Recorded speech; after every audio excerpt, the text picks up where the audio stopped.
Thank you, Mr. Chairman. I'm happy to assist my colleague. Mr.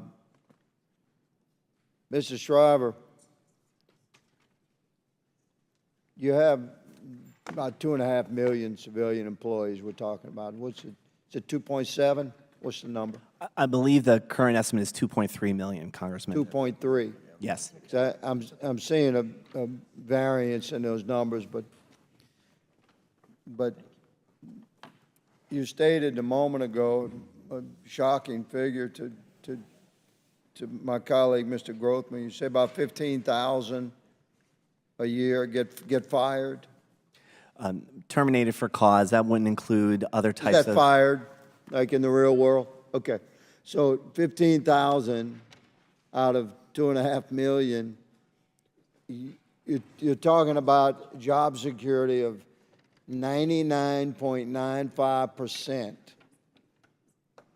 It appears to be locked in if you become a federal bureaucrat. That's just the math, man. Is that business owners across the country, I mean, maintaining your team, you know, time on a job is an important indicator of performance and efficiency. The best teams across the country in every aspect of business, you strive to keep your team together. But nobody has 99.95%.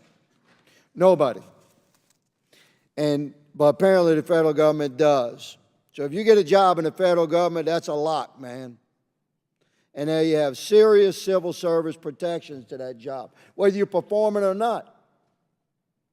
You stated in the report, I believe in the release regarding the OPM's final rule to reinforce and clarify protections for nonpartisan career civil service. You said nonpartisan civil servants make sure our food is safe, our water is clean, they protect us from national security threats, they care for our veterans, and support our seniors. I believe that was your quote, sir?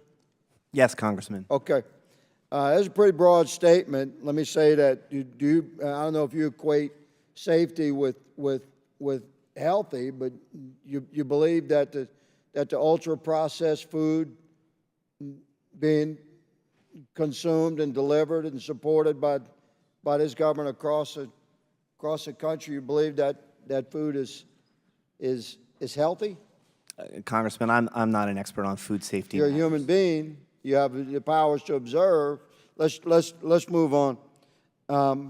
You protect us from national security threats. Let me say to the American people watching what's happening at our southern border, we're certainly suffering from national security threat.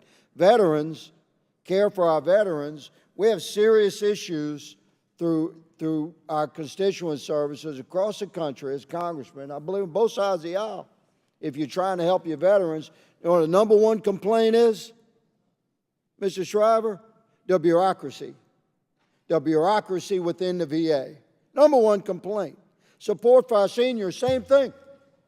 Number one complaint that we address again and again and again and again and again for our seniors across the country is problems with the bureaucracy. Can't get answers, long waiting times to maybe get an answer, and then that person, you know, is not available, shifted to another person, got your case.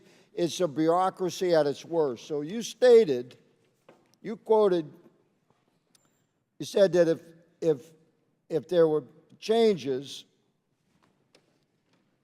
in your established bureaucratic system, it would undermine the trust in government by the American people. I wrote that down because you stated that. Do you believe, Mr. Shriver, that the American people have trust in the government right now?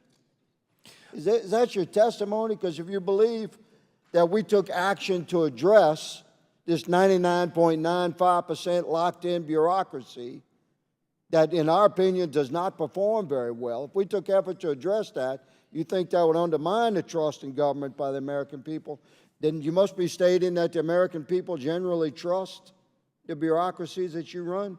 I believe the American people trust the career civil servants who bring in their expertise to work on their behalf every day. And the statistics that I mentioned are just one piece of a larger puzzle. There are people who have term appointments that expire. There are people who choose to It leave is the indeed a government. larger There's a lot more puzzle, turnover. Mr. Shriver, that we intend to address. I thank you for appearing before us today. It's hard to be the only guy sitting down there. So I commend you for sitting upright and answering these questions. But I have to say that Mr. Chairman, I believe we should have a cross-aisle discussions about how to address these locked-in civil servants. I yield.